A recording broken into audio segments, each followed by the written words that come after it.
Buenas noches, estimados doctores. El día de hoy agradecerles el tiempo, la consideración, y justamente estamos precisamente para poder el día de hoy tener la charla con el doctor Yed Warkaya, ¿no? El tema que vamos a ver es diferencia entre un trastorno de personalidad y el trastorno bipolar. Doctor Warkaya, lo dejo con la audiencia que ya lo está esperando. Gracias, gracias Ana por la presentación. Permíteme compartir un ratito la pantalla. A ver.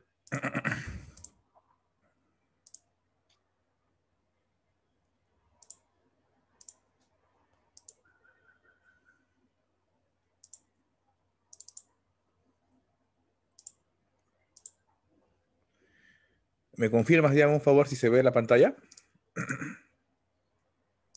Todavía no, doctor. Ah, ya, ahora sí. Muchas gracias. Ok, Ya, ahora sí. se ve, sin problema. Sí, Ya, sin ningún genial, problema.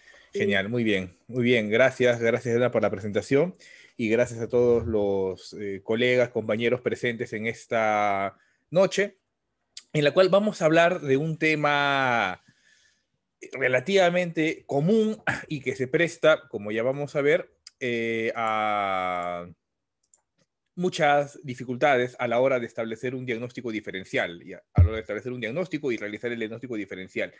Y es particularmente la diferenciación entre un trastorno de personalidad y el trastorno afectivo bipolar.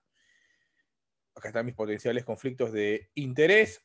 Para eso, en esta presentación, primero vamos a hablar acerca de los trastornos de personalidad dentro del grupo de los trastornos afectivos bipolares.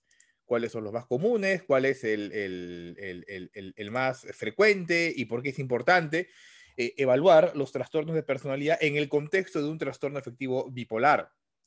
Y posteriormente hablaremos acerca del trastorno límite de la personalidad, que dentro de todos los trastornos de personalidad es uno de los más complicados a la hora de hacer el diferencial con el trastorno afectivo bipolar. Y en una tercera parte daremos una aproximación clínica para poder diferenciar estos dos grupos de trastornos. Finalmente terminaré con algunas conclusiones. Para ejemplificar lo que vamos a conversar en esta noche, voy a presentarles un caso clínico de una paciente que atendimos hace poco, hace 3, 4 meses aproximadamente. Se trata, llamemos a la paciente Fernanda, es una mujer de 22 años con un índice de masa corporal de 21, un peso adecuado, sin antecedentes de alergias, es una estudiante universitaria de una carrera de ciencias de la salud, de medicina específicamente. Es soltera, si bien tiene una pareja desde hace un año aproximadamente, pero su estado civil se registra como soltera. Procedía de El Agustino, en Lima, El Agustino. ¿Cuál era la historia de Fernanda? Resumidamente, es una paciente con una larga historia de un trastorno depresivo desde hace 13 años. Desde los 10 años aproximadamente, a Fernanda se le diagnosticó de un trastorno depresivo. Ya vamos a ver su historia, su evolución, la evolución de su enfermedad. Estuvo medicada con diferentes antidepresivos la mayor parte del tiempo, de esos 12, 13 años, con excepción de algunos periodos de años en los cuales no recibió el medicamento. Como antecedentes médicos personales y familiares, bueno, tuvo asma durante su infancia, muy importante. La madre, haciendo la recopilación de los datos, se caracterizaba por ser una persona impulsiva, muy, muy impulsiva, y que tendía a realizar castigos físicos frecuentes a Fernanda, cuando ésta no obedecía las indicaciones de su madre. Si bien la madre nunca tuvo un diagnóstico psiquiátrico, nunca acudió a un profesional de salud mental, pero sí tenía estos rasgos impulsivos marcados.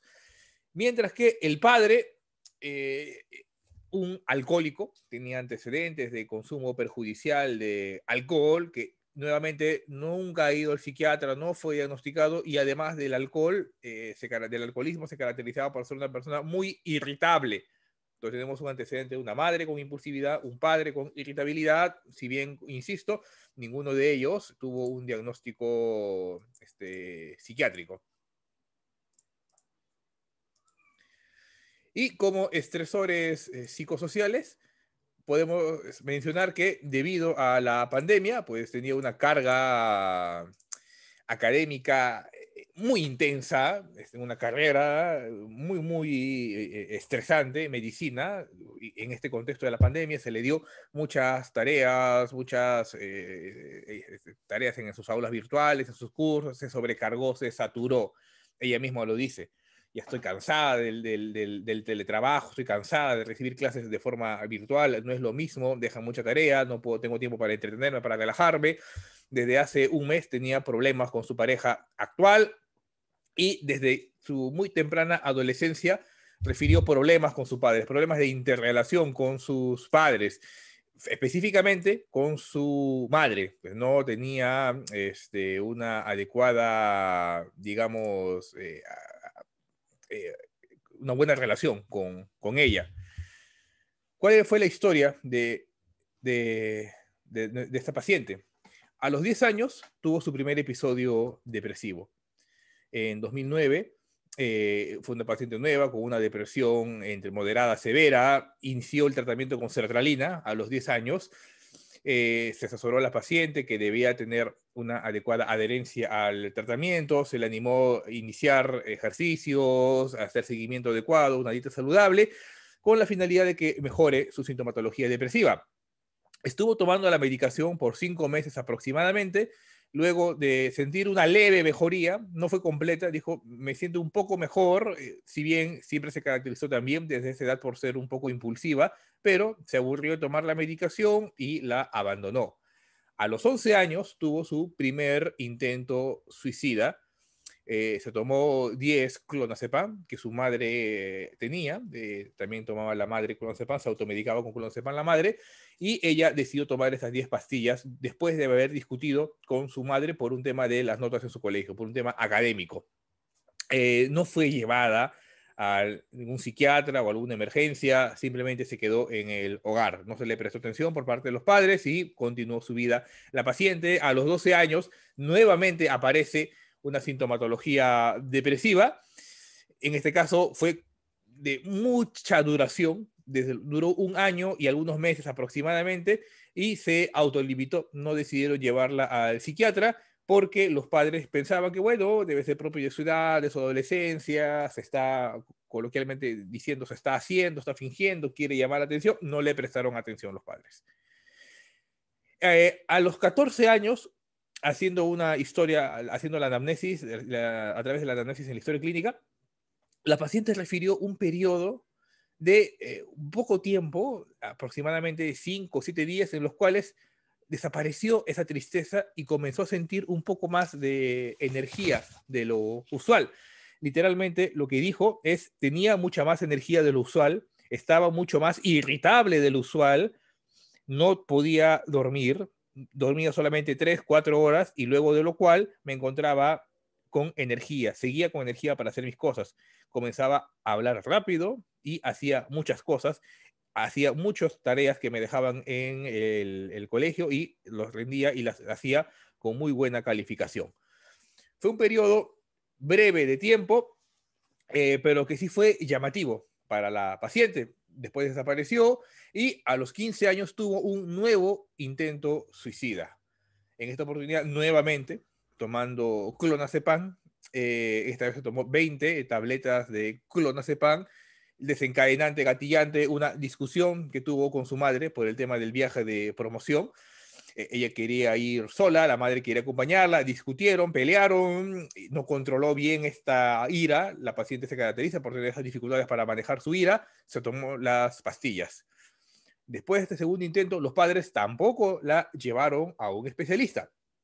Una vez acabando la escuela secundaria, postula a la universidad, no ingresa, se frustra, se deprime, llora constantemente, no quiere hacer sus actividades, un nuevo episodio depresivo. Por lo cual en esta oportunidad ya deciden llevarla nuevamente a un especialista. A los 16 años aproximadamente, recaída de la depresión. Y en esa oportunidad, el colega que lo vio, el psiquiatra que lo vio, le diagnosticó, aparte de la depresión, un trastorno límite de la personalidad, por estos intentos suicidas múltiples, por esta impulsividad, irritabilidad, agresividad que tenía hacia los padres, una sensación de que estoy sola, decía, no me gusta estar sola, me siento muy vacía por dentro, fue lo que refirió la paciente, por lo que se le dio ese diagnóstico de un trastorno límite de la personalidad. No obstante, a pesar de dársele ese diagnóstico, no recibió consejería de iniciar alguna psicoterapia. El tratamiento principalmente fue psicofarmacológico. Se le indicó fluoxetina, 40 miligramos al día, valproato de sodio, 750 miligramos al día, clonazepam, 0.5 miligramos al día. No respondió adecuadamente al tratamiento. En los futuros años fue yendo a diferentes psiquiatras, se le dio venlafaxina, se le dio escitalopram, no respondía al tratamiento. Y como pueden ver, volvió a tener 1, 2, 3, 4, 5 episodios depresivos. Los episodios depresivos comenzaron a ser más frecuentes en los siguientes años.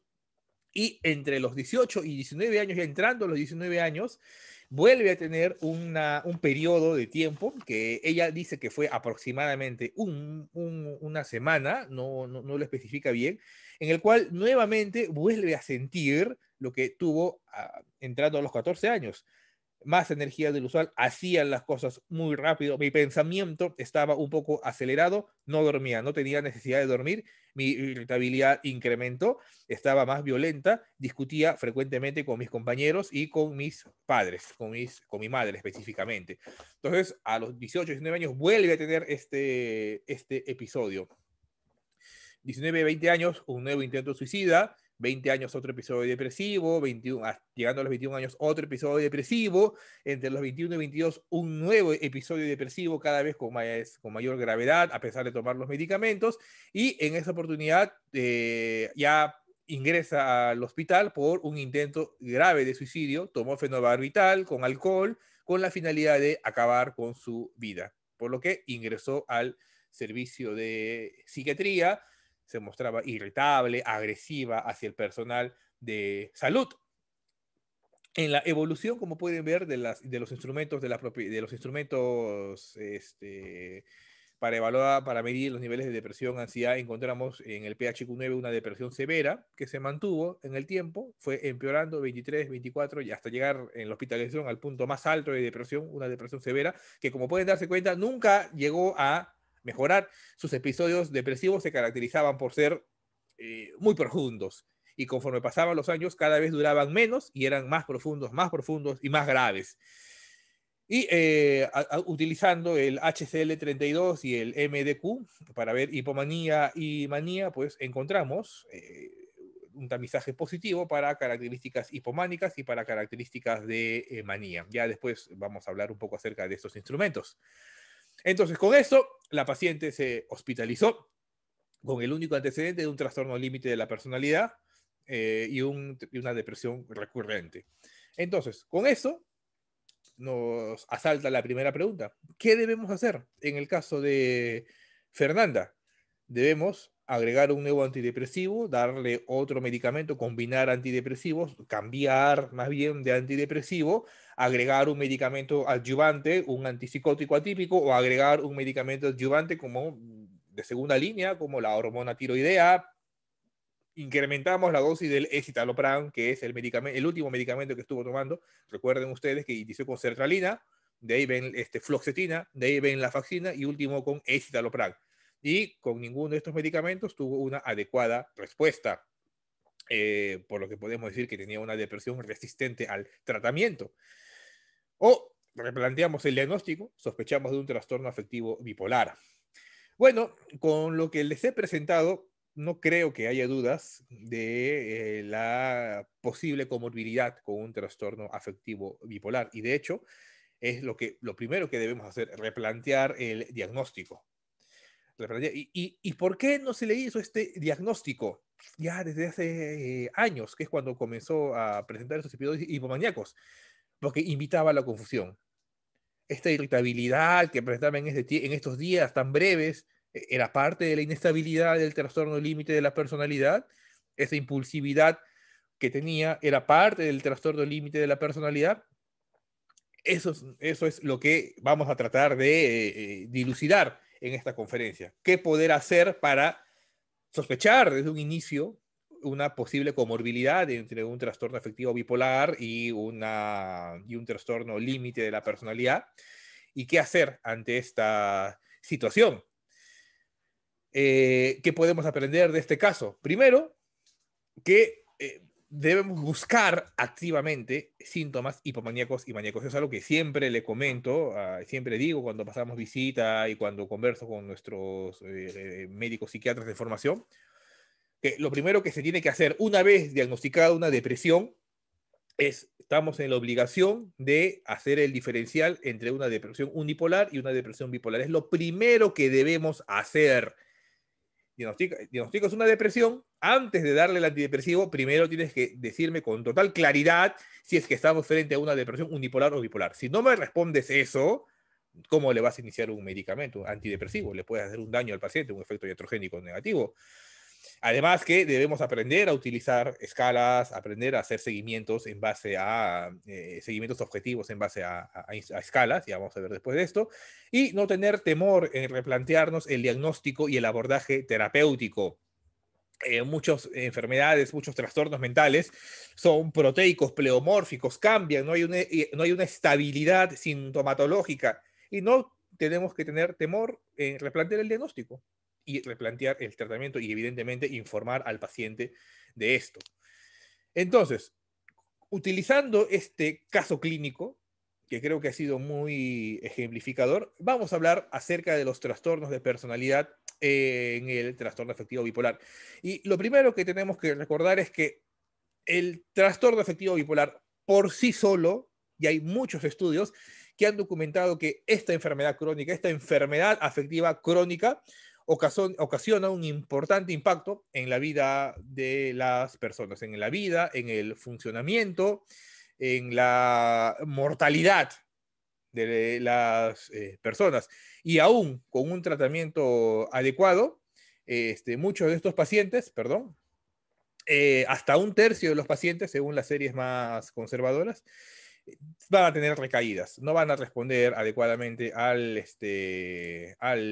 diagnóstico, al tratamiento, perdón, van a tener múltiples recaídas. Entonces es un problema el trastorno afectivo bipolar. Y además que puede coexistir con otras enfermedades médicas, hipertensión, diabetes, hipotiroidismo muy frecuente, y también con enfermedades psiquiátricas. Las comorbilidades más comunes son con los trastornos por consumo de sustancias, alcohol específicamente, trastornos de ansiedad, bulimia, trastornos por atracones. Son las comorbilidades más frecuentes del trastorno afectivo bipolar, lo cual va a hacer que empeore la evolución del mismo. Ahora, en el contexto de estos trastornos afectivos bipolares, más allá de las enfermedades o los trastornos del eje 1 psiquiátrico, también es común que haya trastornos en el eje 2, trastornos de personalidad, lo cual va a complicar el pronóstico y la evolución de los trastornos afectivos bipolares. Como sabemos, hay diferentes formas de conceptualizar el trastorno bipolar. Ya lo hemos tocado en una conferencia previa, en un seminario previo sobre los problemas conceptuales de la bipolaridad. No me voy a detener en eso, solamente mencionarles que pues hay un espectro que ya muy bien ha sido descrito por Akiskal, su grupo, y por múltiples investigadores posterior a él, en el cual la bipolaridad puede ir desde un trastorno ciclotímico de la personalidad,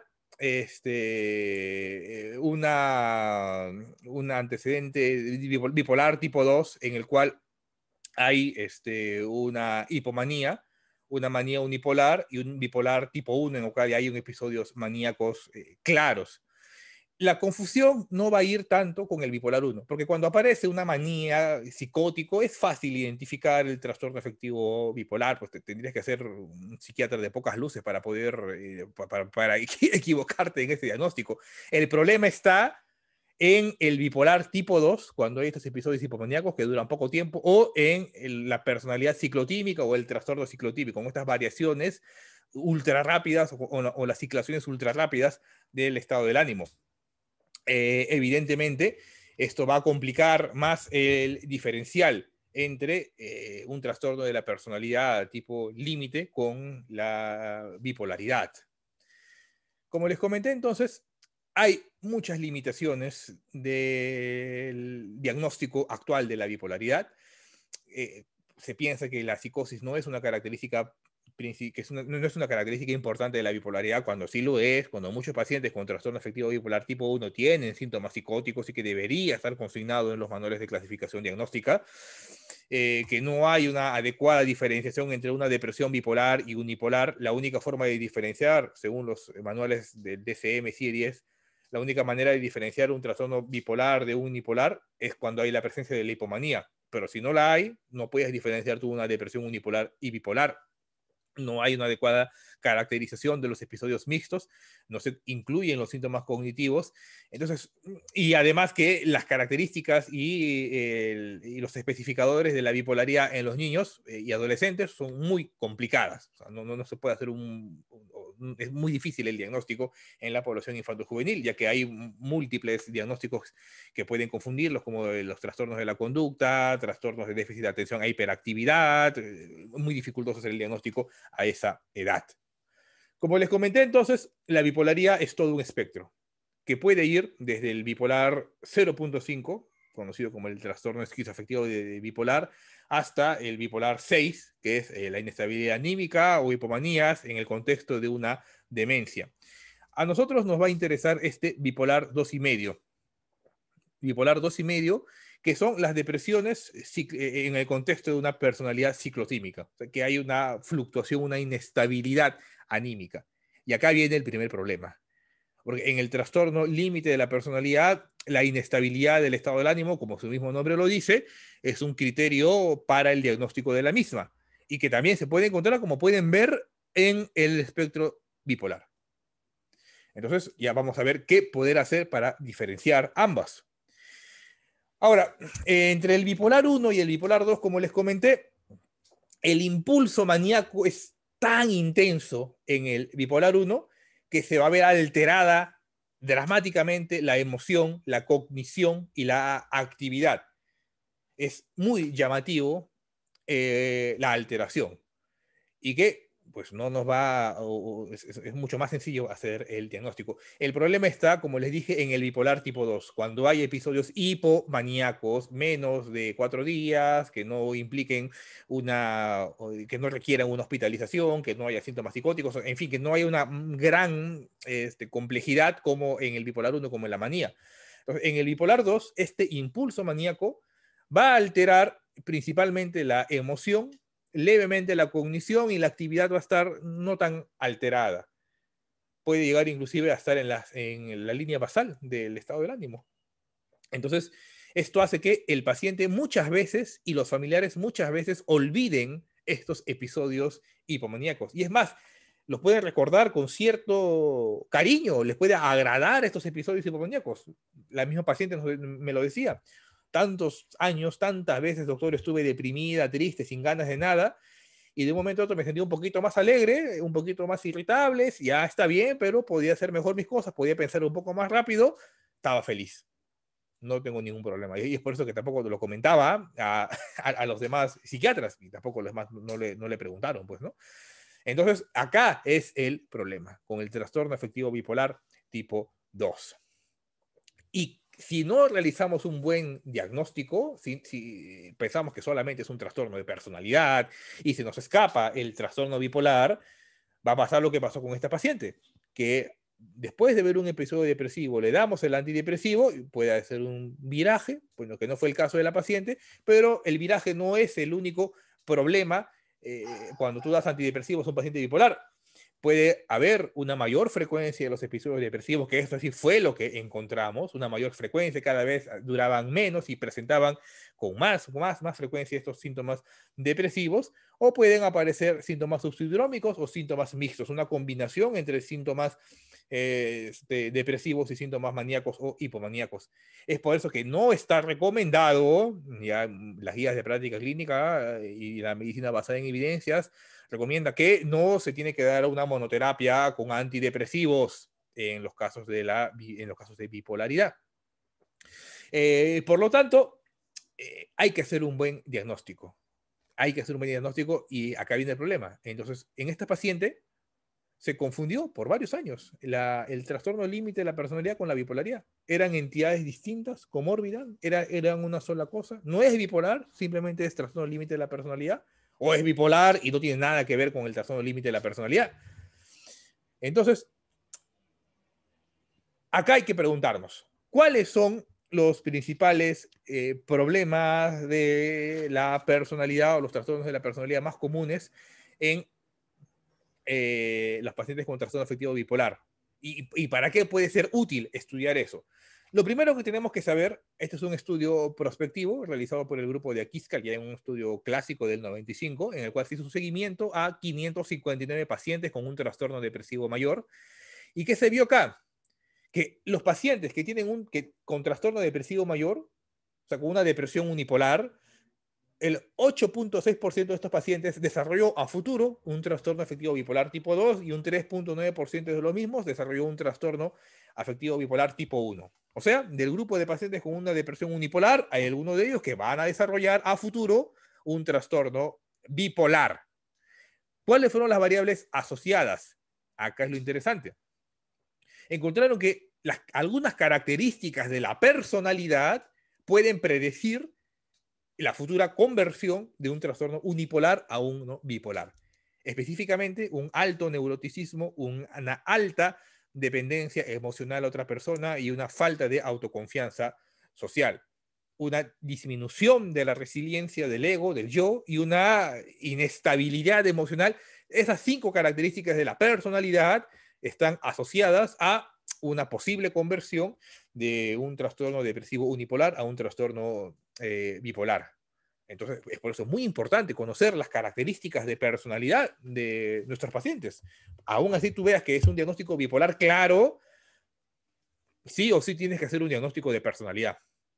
Por más de que sea evidente, cantado de libro, el diagnóstico de la bipolaridad, sí o sí, por lo menos, hazle pruebas psicométricas para evaluar las características de su personalidad. Hay diferentes escalas que se pueden utilizar para conocer un poco la personalidad de este paciente. Háganlo, es necesario. Ahora, hay algunos factores de personalidad que diferencian a los convertidores bipolares 2, o sea, a los que se van a convertir en bipolares 2 y de los que permanecieron unipolares. Y el más importante es la labilidad emocional. La labilidad emocional es el factor de personalidad más importante que te permite predecir un cambio o un viraje de una depresión unipolar a un trastorno afectivo bipolar tipo 2. Entonces, acá viene el problema, insisto, la habilidad emocional.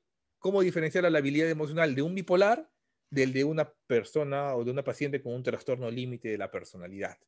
Fenomenológicamente, ¿se puede hacer alguna diferencia?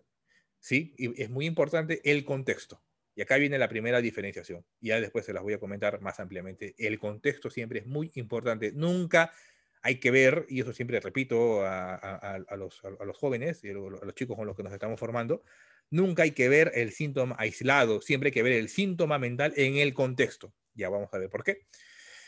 Energía, actividad, la ensoñación, la ansiedad social, bueno, otras características de la personalidad que también están asociadas, pero para fines de esta presentación, pues no viene al caso. Solamente hay que recordar la labilidad emocional. Cuando les pregunto, ¿cuál es el trastorno de personalidad más común en los pacientes con trastorno afectivo bipolar? Un error frecuente es mencionar que el más común es el trastorno límite de personalidad. No. Ya hay revisiones sistemáticas, hay metaanálisis, hay muchos estudios que han documentado que, y eso yo no lo sabía tampoco hasta que leí esto hace algún tiempo, el trastorno de personalidad más frecuente en los bipolares no es el límite, sino es el trastorno anancástico, el trastorno obsesivo. hasta en un 35% puede presentarse. En los pacientes en eutimia puede haber un trastorno obsesivo. Es el trastorno de personalidad más frecuente. No obstante, no es el que nos plantea mayores problemas, porque bueno, es relativamente sencillo ubicar clínicamente a un anancástico, a un obsesivo. De ahí el evitativo, ¿se dan cuenta? El clúster C, personalidad evitativa, en un 35.4% igualmente, personalidad depresiva, porque no figura en los manuales clasificatorios, pero también es un tipo de personalidad depresiva, y ahí viene recién en cuarto lugar el trastorno límite de personalidad. Pareciera ser que fuera el primero, pero bueno, eso es un artefacto, un sesgo, debido a que como es el más difícil de diferenciar, pues creemos que es que tiene que ser el primero. No, no lo es, no lo es. El más común, insisto, es el trastorno obsesivo o el trastorno anancástico, tanto en la eutimia como en las fases depresivas, pasa a ser el evitativo y el depresivo. Ahora, diferenciándolo, porque si me pueden haber dicho, bueno, ya, pero eso es en los bipolares en general. Y si, y si haces una diferenciación entre el bipolar 1 y el bipolar 2, ¿hay alguna diferencia en la prevalencia de los trastornos de personalidad? Sí, sí la hay. El trastorno límite de la personalidad, bueno, el obsesivo compulsivo sigue siendo el más frecuente en el trastorno bipolar tipo 1, pero si se dan cuenta, en el bipolar tipo 2, ¿cuál es el más frecuente? El trastorno límite. El trastorno límite de personalidad es el más frecuente en el bipolar tipo 2. Sumando ambos, viendo bipolar sin distinción, el más común es el anancástico. Pero cuando lo separas, en el bipolar 1 sigue siendo el anancástico, pero en el bipolar 2 acá ya encontramos la diferencia. Acá es más común el trastorno límite de la personalidad. ¿Y esto por qué? Porque como ya les dije, es más difícil hacer el diagnóstico y nos podemos confundir y podemos asumir que es un trastorno límite de la personalidad cuando son simplemente las características intrínsecas propias del trastorno bipolar tipo 2. Entonces, esa es la principal comorbilidad. ¿Y por qué es importante estudiar las comorbilidades de la personalidad? Primero, porque mientras tenga un bipolar con un trastorno de personalidad, va a haber mayores episodios afectivos, mayor riesgo de rehospitalización, una pobre adherencia al tratamiento, una pobre respuesta al tratamiento. Recordemos que la bipolaridad responde bien a los medicamentos y la personalidad, los trastornos de personalidad no responden tan bien a los medicamentos, es más bien con psicoterapia, ya junta a los dos, puede persistir, puede empeorar la evolución de estos pacientes. Si bien algunos estudios documentan que no hay un empeoramiento en el funcionamiento, pero sí en la clínica de estos pacientes. Narcisista en tercer lugar y demás. Entonces, hasta acá vamos viendo la importancia y la relativa frecuencia alta de los trastornos de personalidad comórbidos en el trastorno afectivo bipolar. Veamos entonces, ya para entrar a la parte más importante, a la parte medular de esta conferencia, el trastorno límite de la personalidad y el trastorno afectivo bipolar, específicamente el bipolar tipo 2, que es el más complicado de diferenciar. Este es uno de los pocos metaanálisis que he encontrado en el Journal of Affective Disorder, en el cual analiza y busca la prevalencia y predictores de los trastornos trastornos límite de la personalidad en pacientes con bipolaridad. Entonces, todos los estudios que se publicaron hasta 2016, he buscado algún nuevo metaanálisis entre 2017 a 2021, no lo he encontrado, así que hasta el momento esto es, bueno, de repente alguno de ustedes ha encontrado alguno más reciente, sería muy bueno que nos lo informe, pero hasta el momento esto es lo que hay. Estos son todos los análisis desde el 93 hasta el 2011, 2012, 2015 de Peruggi, en el cual se documenta la prevalencia de trastorno límite de personalidad en pacientes con trastorno bipolar. O sea, pacientes con bipolaridad de base, ¿cuántos de estos pacientes bipolares de base tienen una comorbilidad con un trastorno límite de personalidad? ¿Qué es lo que se ha encontrado? Ajustando la prevalencia, hasta un 21.6% de estos más de 5.000 pacientes que se analizaron en toda esta revisión sistemática, bipolares tuvieron un trastorno límite de la personalidad. O sea, es una frecuencia alta. La comorbilidad entre borderline y bipolaridad no es poco frecuente, más bien es común, 21.6%. Cuando vemos más bien a un paciente que tiene el diagnóstico de límite, o sea, ya tiene un diagnóstico de trastorno límite de personalidad claro, ¿cuántos de estos pacientes tienen más bien una bipolaridad asociada a una bipolaridad comórbida?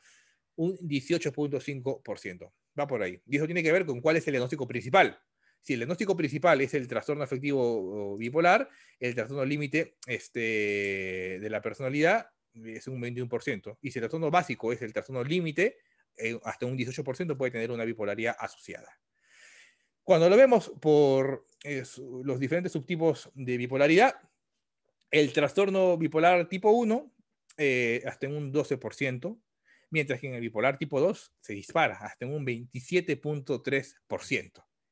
Acá es la gran diferencia. Entonces, la principal comorbilidad ocurre con los trastornos afectivos bipolares tipo 2. Este es otro metaanálisis también publicado en el JAT, en la misma revista por otro grupo de investigadores. Resultados similares. Tenemos un grupo de pacientes con un trastorno base de borderline, un trastorno límite de la personalidad. Hasta un 13% de ellos tenían bipolaridad tipo 1 y un 17% tenían bipolaridad tipo 2. Entonces, como podemos ver, la prevalencia, la comorbilidad de estas dos condiciones es relativamente frecuente. Ya, y respecto a la evolución, ¿cómo va a intervenir? Esto es bien interesante. Tenemos pacientes con diagnóstico de un trastorno límite de la personalidad. ¿Cuántos de estos pacientes van a desarrollar a futuro un trastorno bipolar? La nueva aparición de un trastorno bipolar en pacientes con un trastorno límite de la personalidad, comparándolo con otros tipos de personalidad. ¿Qué es lo que se ha encontrado? Hay diferentes estudios que siguen a los pacientes al año, a los 3 años, a los 4 años y hasta a los 6 años después de habérsele diagnosticado un trastorno límite de la personalidad. Veamos, por ejemplo, este estudio al año. ¿Qué es lo que se ha encontrado? Que después de un año de habérsele diagnosticado un trastorno límite de la personalidad, el tener este diagnóstico de borderline, de límite, se asoció con 4.2 veces más riesgo de desarrollar un trastorno bipolar tipo 1 comparándolo con los demás trastornos de personalidad y un 3 veces más riesgo de desarrollar un trastorno bipolar tipo 2. Estas cifras se disparan a los 3 años, hasta 16 veces más probabilidades de desarrollar un trastorno afectivo bipolar. Con esto, los investigadores mencionan que el trastorno límite de personalidad es un factor de riesgo para el desarrollo a futuro de un trastorno afectivo bipolar. Y eso es lo que hay que tener presente. Ahora, ¿cuál es el impacto clínico entre esta bipolaridad, entre esta comorbilidad? Primero, el abuso de sustancias.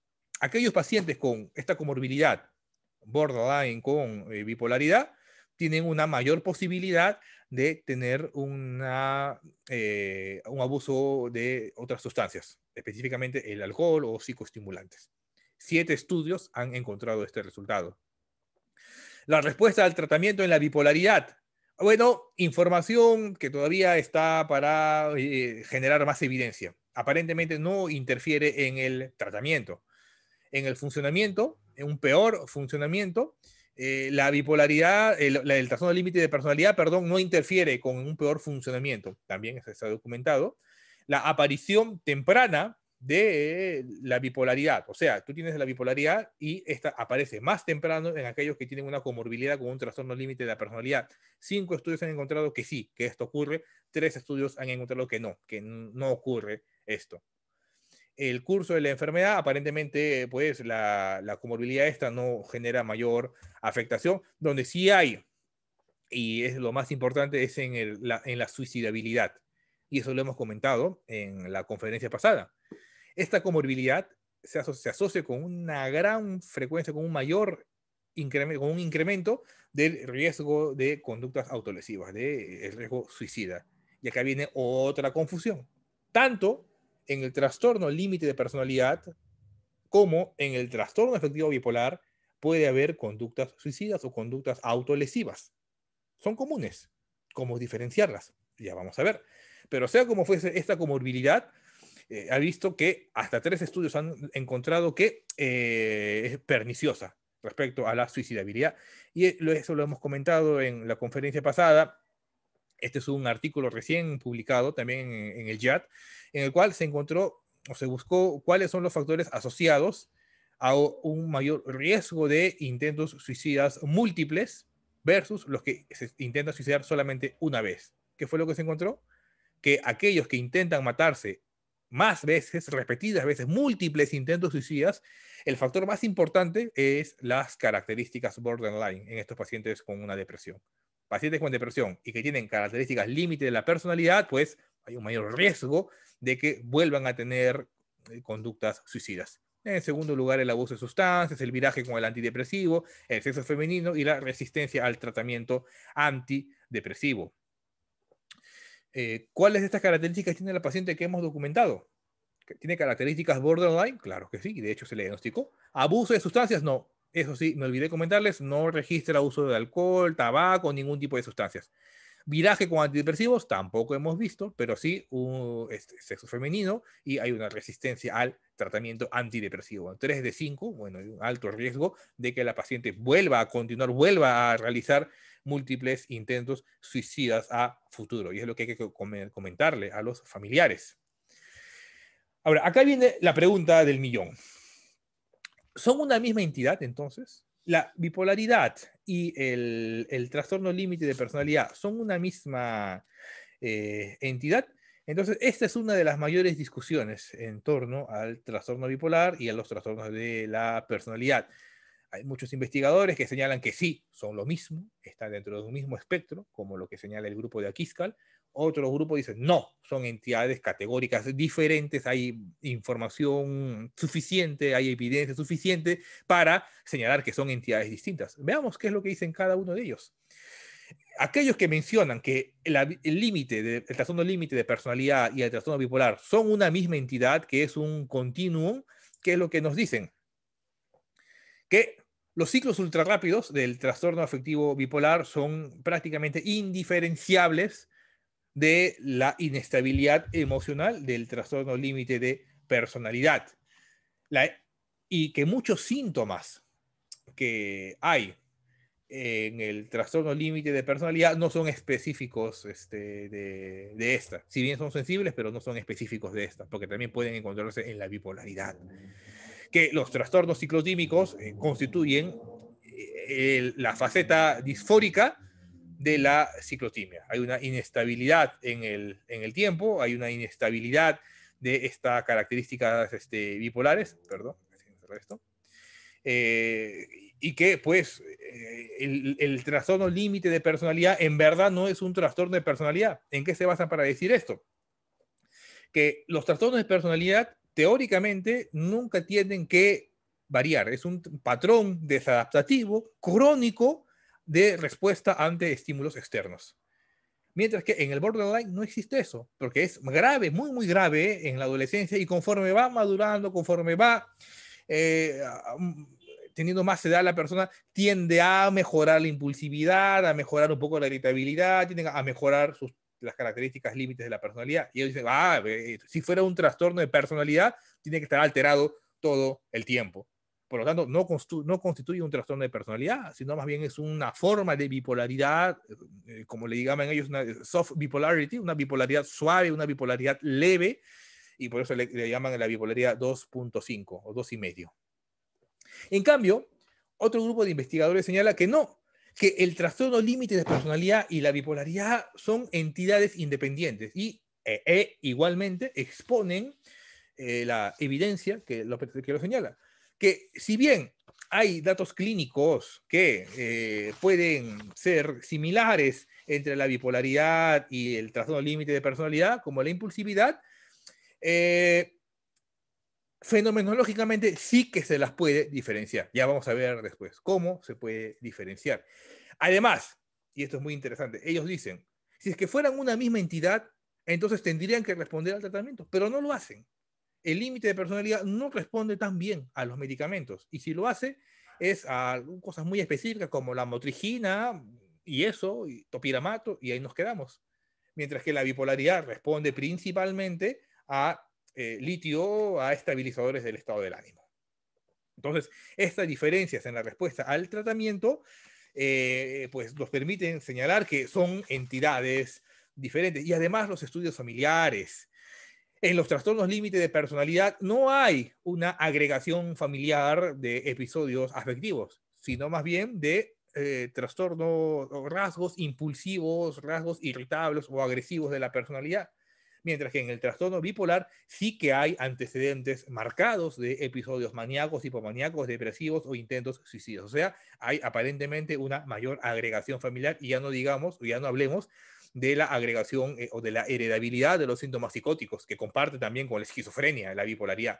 Entonces, por estas cosas, y además de diferencias de neuroimagen y diferencias de estudios neuropsicológicos, es que otro grupo de investigadores dicen, no, hay evidencia suficiente para señalar que son entidades distintas. El problema está que nosotros entendemos a estas entidades como cuestiones categóricas de todo o nada. Y si más bien entendiéramos al trastorno límite de personalidad, como se va a hacer en DSM-5.1 y en CIE-10-11, como un espectro, como un espectro límite, un espectro de la impulsividad, y organizamos mejor los síntomas, vamos a poder diferenciar mejor. O sea, esta aparente continuidad es simplemente debido a que nuestros sistemas clasificatorios no son del todo adecuados y permite que se solapen los síntomas. Cuando hagamos una evaluación dimensional, vamos a poder diferenciar mejor estos síntomas. Bueno, es lo que comentan otro grupo de investigadores. Y bueno, en cierta parte yo personalmente me inclino por considerar que el trastorno límite y el trastorno bipolar son entidades distintas. Ya vamos a explicar por qué. Hay evidencia que lo sustenta. ¿Cuáles de los síntomas del trastorno límite de personalidad son comunes en el trastorno afectivo bipolar tipo 1 y bipolar tipo 2? Acá vemos todos los síntomas del trastorno límite de personalidad. ¿Cuál es el más común? ¿Cuál es el que comparte? Sensación de vacío, sensación de estar vacío por dentro, hasta en un 57% de los pacientes bipolares 1 y en un 81% de los bipolares tipo 2. Cambios extremos en la autopercepción, síntomas disociativos en el último de los casos, y conducta impulsiva. Son los síntomas de TLP, síntomas limítrofes, borderline, que podemos encontrar en los pacientes tanto bipolares 1 como bipolares tipo 2. O sea que no son síntomas específicos. Les recomiendo que lean este artículo que acaba de ser publicado hace poco, el año recién pasado, en Bipolar Disorder, en la revista de Bipolar Disorder, en el cual se documenta que solo cada síntoma aislado no te va a permitir poder discriminar adecuadamente entre un bipolar tipo 2 y un bipolar tipo 1. Si nos centramos solamente en la impulsividad y todo lo demás, pues no te va a permitir discriminar. Hay que hacer agrupaciones sintomáticas y hay que hacer una mayor evaluación fenomenológica y ver el contexto. Entonces, con esto, vamos a hablar un poco acerca de cómo hacer el diagnóstico diferencial entre el trastorno límite de personalidad y el trastorno afectivo bipolar. Este es un estudio en Acta Psiquiátrica Escandinava, recientemente del año 2020, realizado en 53 pacientes con trastorno límite de personalidad y en 83 pacientes con trastorno afectivo bipolar, en el cual se documentó que la prevalencia sola de los criterios DSM tanto de bipolaridad como de trastorno límite de personalidad son poco útiles para el diagnóstico diferencial. O sea, si nos centramos únicamente en los manuales que tenemos actualmente, no vamos a poder diferenciar adecuadamente un trastorno límite de personalidad de un trastorno afectivo bipolar. Acá esto es muy interesante, acá está la frecuencia, la prevalencia de los síntomas borderline y la eficiencia para discriminar un trastorno límite de personalidad entre un trastorno afectivo bipolar. ¿Qué es lo que encontramos? Miren, dense cuenta. La inestabilidad afectiva es muy sensible, 0.92 de sensibilidad para el trastorno afectivo, para el trastorno límite de personalidad. Pero se dan cuenta de la especificidad, una bajísima especificidad, 0.4. No nos es muy útil. En cambio, el que sí es específico es el abandono del temor. Temor de abandono. Temor de quedarme solo, de abandonado, de quedarme sin nadie, de que me dejen.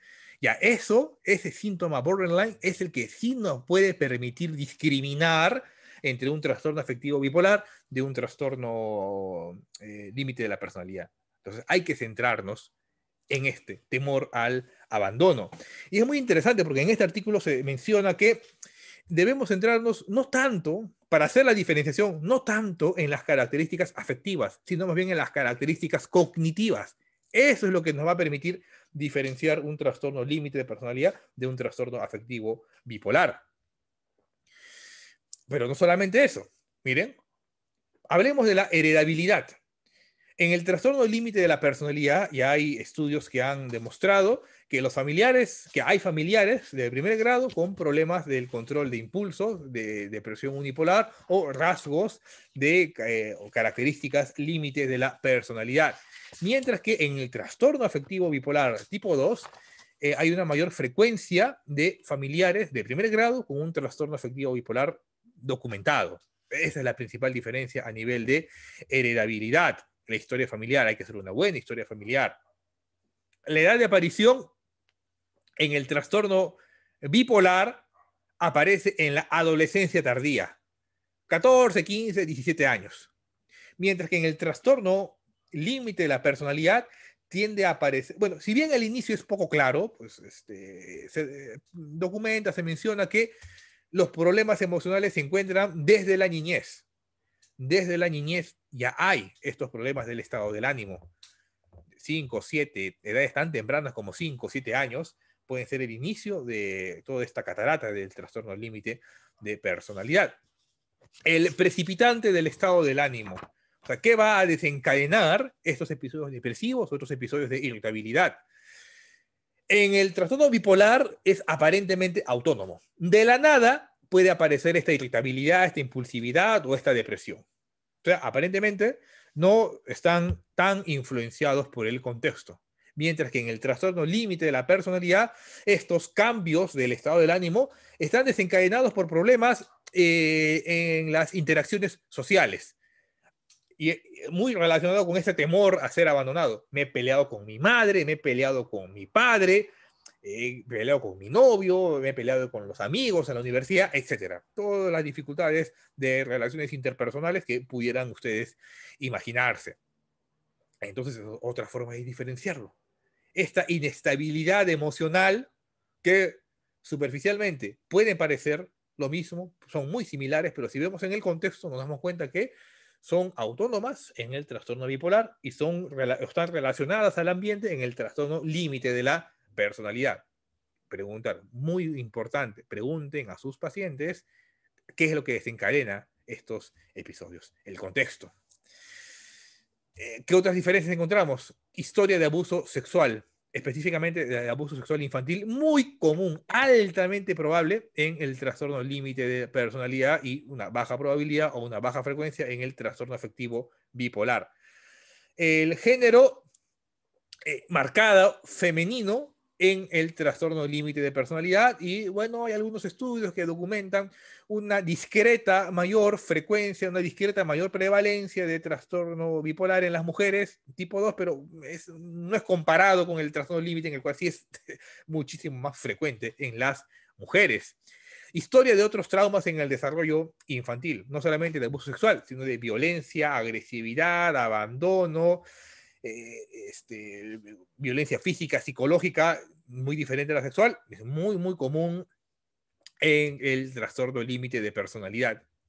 Por el mismo hecho de que generalmente como los padres tienen rasgos también límite, pues chocan con los hijos. Y ahí hay esta dificultad. Mientras que en el trastorno afectivo bipolar, la historia de traumas, en el desarrollo de traumas en la infancia es relativamente poco frecuente. Hasta acá se van dando cuenta cómo, para hacer el diferencial, no nos estamos basando tanto en, en lo que aparecen en los manuales clasificatorios, sino más bien en el contexto del paciente, en una buena historia clínica. La despersonalización, síntomas de despersonalización y de disociación en la infancia son muy frecuentes en el trastorno límite de personalidad y poco frecuentes en el trastorno afectivo bipolar. Una forma de diferenciarlo sencillo, con las características psicóticas. Por definición, el trastorno afectivo bipolar tipo 2 no tiene síntomas psicóticos, porque si los tuviera sería un episodio maníaco grave, no una hipomanía, una manía grave que requiere hospitalización por algo psicótico.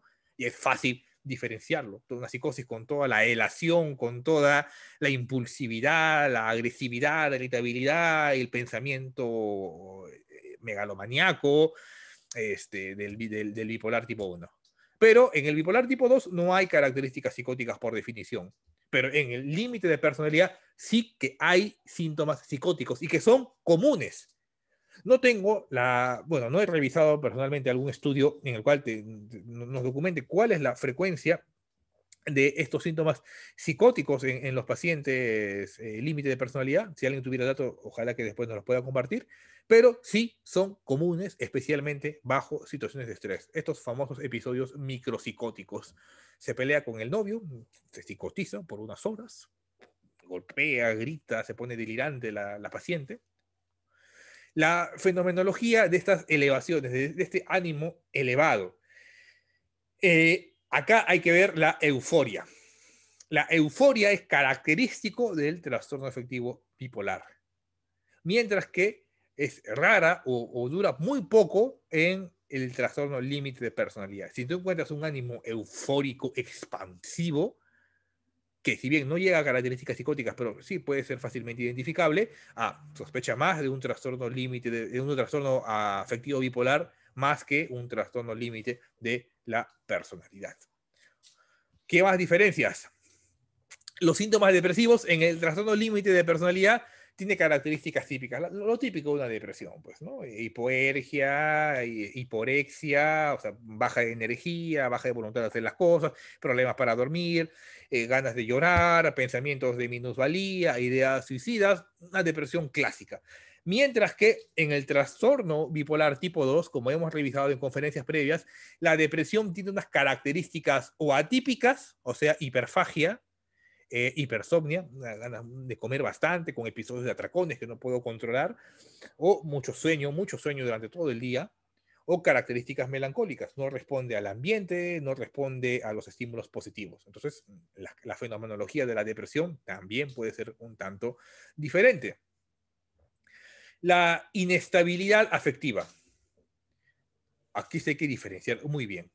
La inestabilidad afectiva es muy severa en el trastorno límite de personalidad, mientras que puede estar presente en el bipolar, pero no es tan severa. Puede cambiar de la eutimia a la depresión en el bipolar. Va de la eutimia, depresión o un poco de elación, de manía. Mientras que en el borderline, en el límite, cambia de la eutimia a la ansiedad o la ira, la irritabilidad, ansiedad, irritabilidad, ira. Ahí se mueve, a ese nivel se mueve. Esas son las características de la inestabilidad emocional del límite.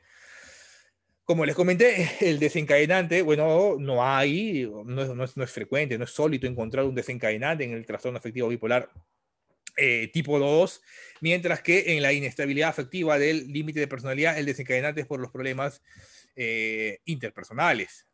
Autolesiones deliberadas, poco frecuentes, puede haber, pero son poco frecuentes en el trastorno bipolar y son muy frecuentes en el trastorno límite de personalidad. Y la impulsividad aparece en los episodios hipomaníacos. Mientras que la impulsividad está a toda hora, a todo momento, puede aparecer en cualquier circunstancia en el trastorno límite de la personalidad. La autoidentificación, la autoidentidad, la identidad propia puede estar conservada en los episodios o en los periodos de eutimia del paciente bipolar.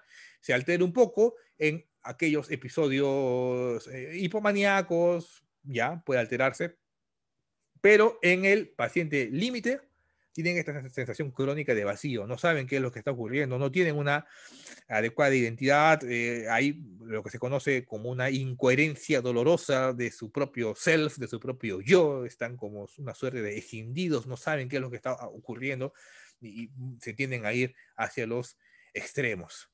La evolución, el bipolar, no tiene nada que ver con con la edad, pueden empeorar un poco, puede pasar, pero en el límite sí que, como les comenté, hay una mejoría. Mientras más se envejece, tiende a mejorar el trastorno límite de la personalidad. ¿Qué podemos utilizar para diferenciarlos? Además de todas estas características clínicas que tienen que hacerse, una adecuada historia clínica, y ya todo se documenta en la historia clínica, se pueden utilizar algunas escalas para discriminar la presencia de síntomas maníacos o síntomas hipomaníacos. Personalmente, estas son las que yo utilizo en la práctica privada y también en algunos pacientes hospitalizados.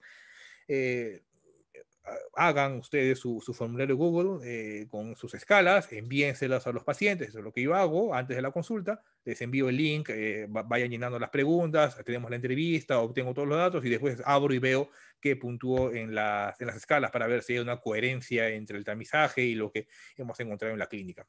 Puede ser de utilidad, yo personalmente lo hago. Podemos utilizar el HCL32 para valorar los síntomas hipomaníacos, una escala que ya se encuentra validada al castellano en Argentina o Chile, no recuerdo bien, creo que el grupo de Chile lo validó. 32 preguntas, un punto de corte de 14. Bueno, no les voy a leer todas las preguntas acá, les recomiendo que está en internet, fácil de conseguir, descárguensela.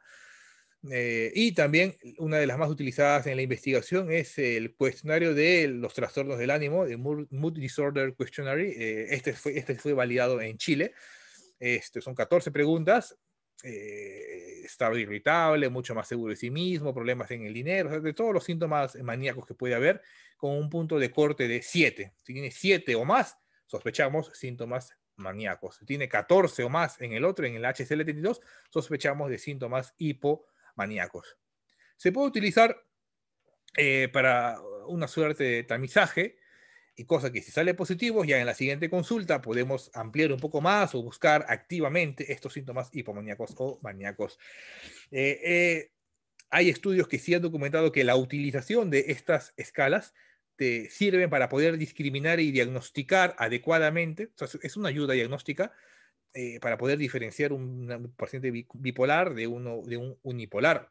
Hay un estudio muy interesante hecho por unos canadienses en el cual se ha visto que aquellos pacientes, aquellos psiquiatras que utilizan estas pruebas psicométricas, diagnostican más antes, a tiempo, o sea, la bipolaridad, comparándolo con aquellos que no utilizan las escalas. Si tú no utilizas escalas, nada, y te sientes y hablas con el paciente, así, cualquier cosa, te puedes demorar hasta 10 años en diagnosticar una bipolaridad. Ese es el problema, con todas las consecuencias deleterias que puede traer. Y eso, súmale que si puede tener una comorbilidad con un trastorno límite de personalidad, pues la situación se complica aún más. Aprender a utilizar estas mood charts, estas escalas o estas evaluaciones del estado del ánimo en los pacientes, en el que el paciente día a día va puntuando él mismo cómo se va sintiendo. Hoy día me sentí triste, me sentí alegre, me sentí irritable, y del 1 al 5 cuánto. Y bueno, ya en otros países, pues el paciente el día a día va puntuando cómo se va sintiendo, y el psiquiatra en tiempo real puede ir viendo cómo va evolucionando en la aplicación el estado del ánimo del paciente. Sería interesante tener ese tipo de aplicaciones en nuestro medio. Muy bien. Bueno, no es propósito de esta charla, pero rápidamente, tratamiento entonces para la depresión bipolar, eso ya lo conversamos, simplemente les voy a mencionar guías de práctica clínica que establecen primera línea quetiapina, litio, lamotrigina, lurasidona en pacientes con depresión bipolar. Quetiapina, litio, lamotrigina, los 3 principales medicamentos que puedes enseñar en monoterapia. Vas viendo si es que tiene o no tiene una adecuada adherencia o una adecuada respuesta al tratamiento, puedes continuar con alguno de estos medicamentos. Si no mejora, puedes ir ensayando entre estos medicamentos, puedes ir a tratamientos de segunda línea, como el valproato de sodio, como el ácido valproico, o ya combinar el IRS con el valproato, combinaciones heroicas, pero eso tiene que ser de segunda línea, y hay que evitarlo si es que vemos que hay ciclación rápida o que si hay características mixtas. O sea, en el contexto de una comorbilidad, esto es lo menos adecuado porque puede generar más complicación de la bipolaridad. El electroconvulsivo terapia tiene su lugar, la combinación de olanzapina y fluoxetina y tratamientos de tercera línea.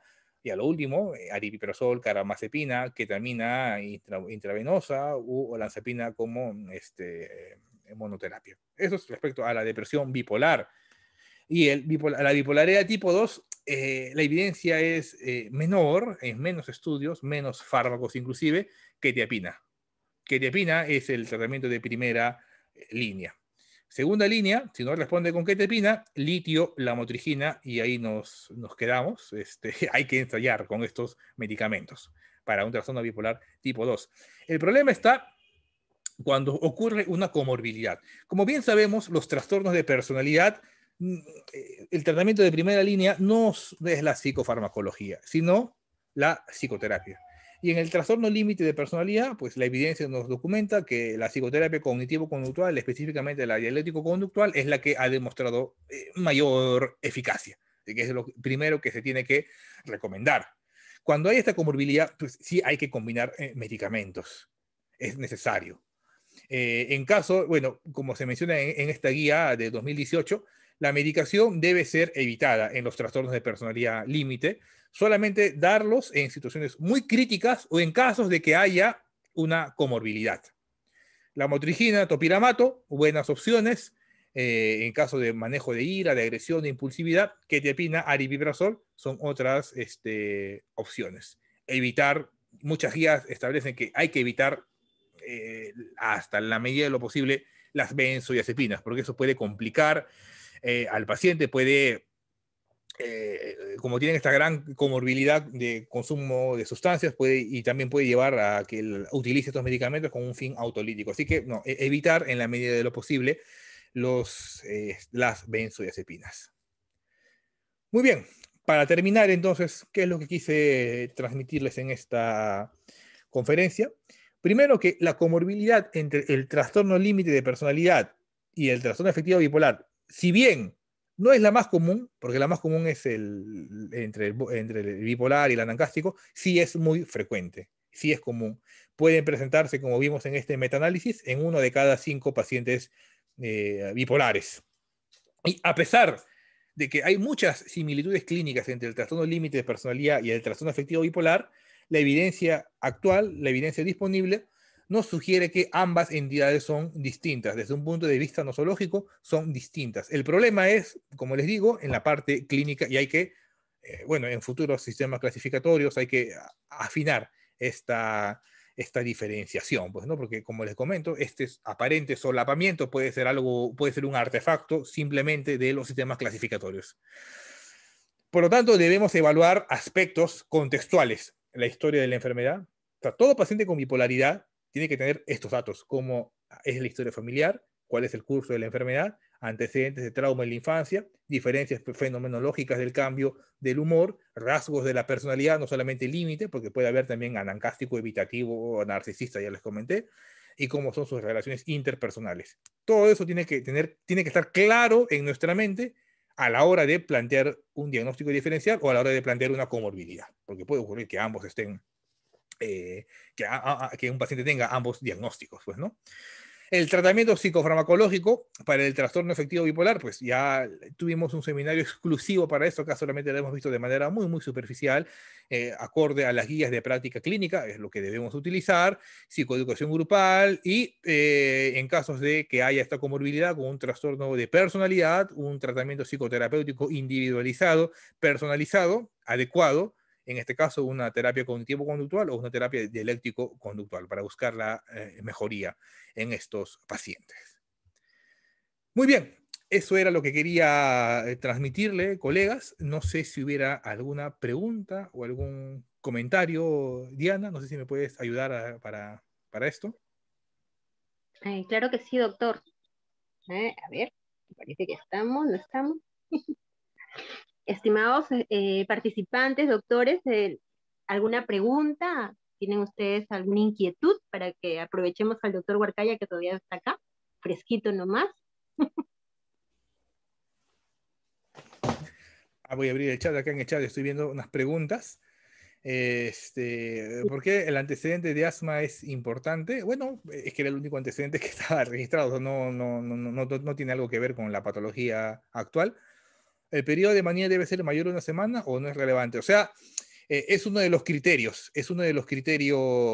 para establecer el diagnóstico de la manía, que tenga más de 7 días de duración o que tenga la suficiente intensidad, características psicóticas que requieran o que ameriten que el paciente necesite ser hospitalizado. O sea, puede durar poco tiempo, pero puede durar menos de una semana, pero es tan intenso, tan grave, está tan psicótico que requiere hospitalización. Bueno, y ahí también puedes establecer un diagnóstico de manía. Como les comenté, esto no implica una gran dificultad en el diferencial con el TLP, pero la hipomanía, ahí es el problema.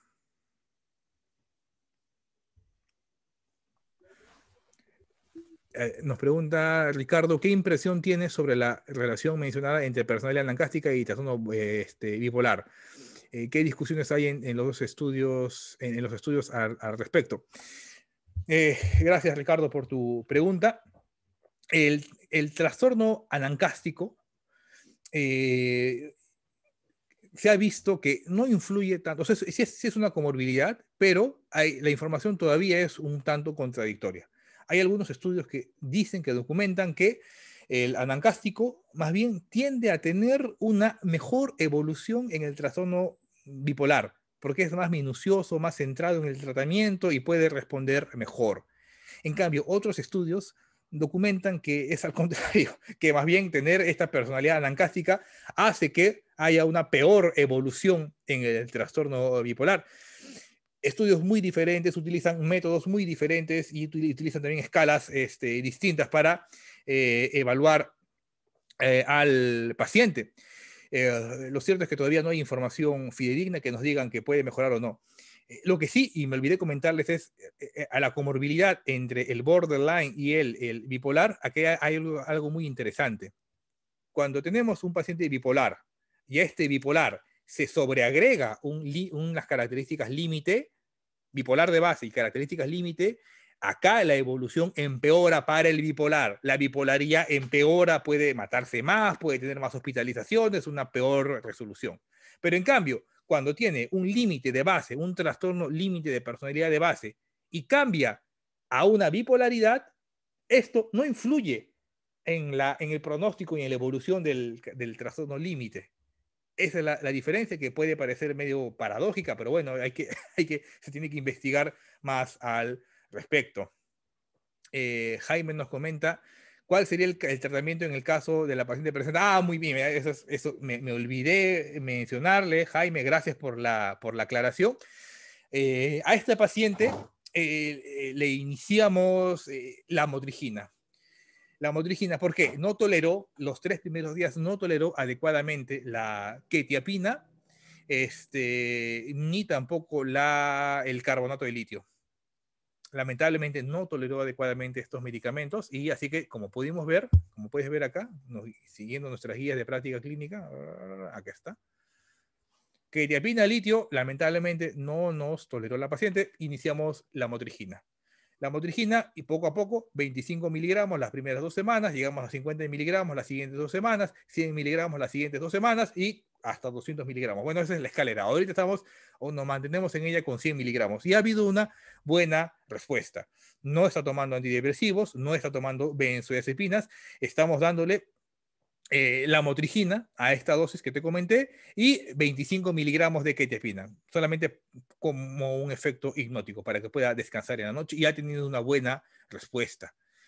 Y acá ha respondido a estos episodios afectivos, pero la impulsividad, las características límites todavía están presentes, porque como les comenté, los medicamentos no ayudan tanto a las características límites de la personalidad.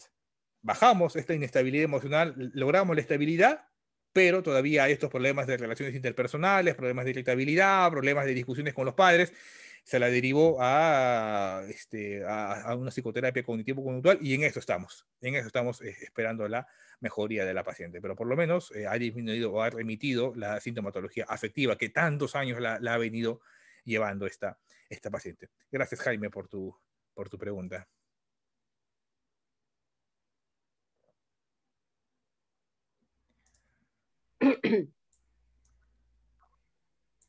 ¿Alguna otra pregunta? ¿Alguna otra inquietud? Acá veo dos preguntas de Elena. ¿Podemos hablar de hipomanía en el contexto de un trastorno bipolar 2? Solo si, podemos hablar de hipomanía en el contexto de un trastorno bipolar 2 solo si el paciente presenta irritabilidad y la habilidad emocional y el resto del tiempo está con depresión. Sí, claro, es que eso es justamente la definición de un trastorno afectivo bipolar tipo 2. Irritable, lábil, emocional, y hay que ver las características hipománicas. Puede ser, ¿sí? ¿Sí? Son dos características que pueden compartirse entre la hipomanía y el trastorno límite de personalidad. Y el trastorno del tiempo aparecen estos episodios depresivos. Sí, puede pasar. Y justamente es por eso que hay esta dificultad diagnóstica. Algunos proponen que en DSM 5.1, en CIE 11, ya no se hable de inestabilidad emocional, que la inestabilidad emocional se quede para el trastorno bipolar, pero que cuando hablemos de esta característica en el trastorno límite, no hablemos de inestabilidad emocional, sino hablemos de una reacción disfórica emocional, o sea, una reacción alterada ante un evento estresante. Y acá ya cobra importancia el contexto.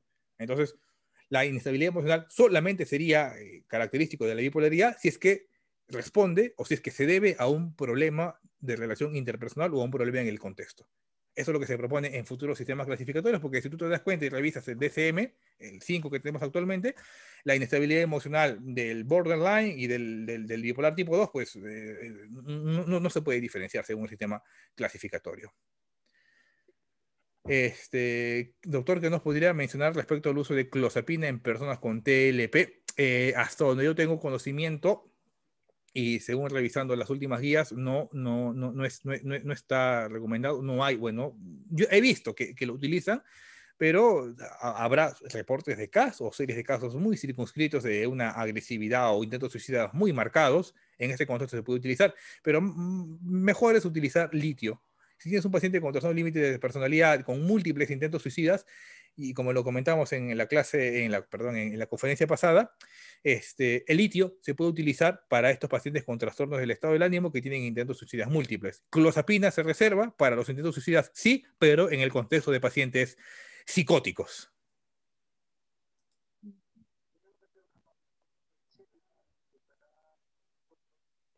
Me parece que fueron todas las preguntas, Hay doctor una Huarcay.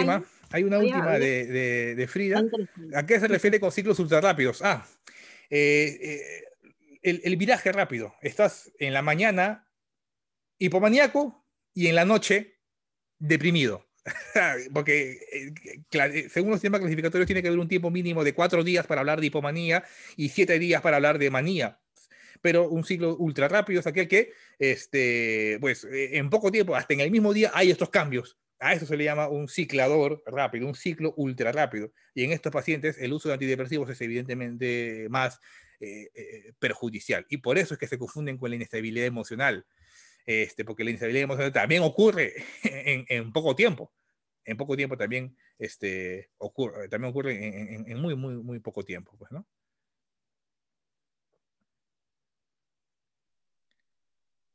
Bueno, creo que ya excedimos el tiempo, Diana. Igual, Sí, me parece que sí. si hubiera más preguntas, colegas, acá, gracias por su atención. Les dejo mis contactos, mi página de Facebook, mi correo. Pueden escribirme. Aquellos que quieran solicitar, que deseen la ponencia, me mandan un correo, me siguen en Facebook y les puedo facilitar la presentación. Gracias, Diana, por la introducción y por la presentación también. Y gracias también, colegas, por su participación. Gracias, doctora, a usted por el tiempo, la consideración y siempre de nutrir con todo lo que nos lleva a sus eh, charlas que son tan interesantes. Doctores, muchas gracias. Entonces nos estamos viendo para el siguiente mes, ya nuestra última charla de esta actualización en psiquiatría. Muy amables por la participación. Muchas gracias. Buenas noches. Hasta luego. Chao.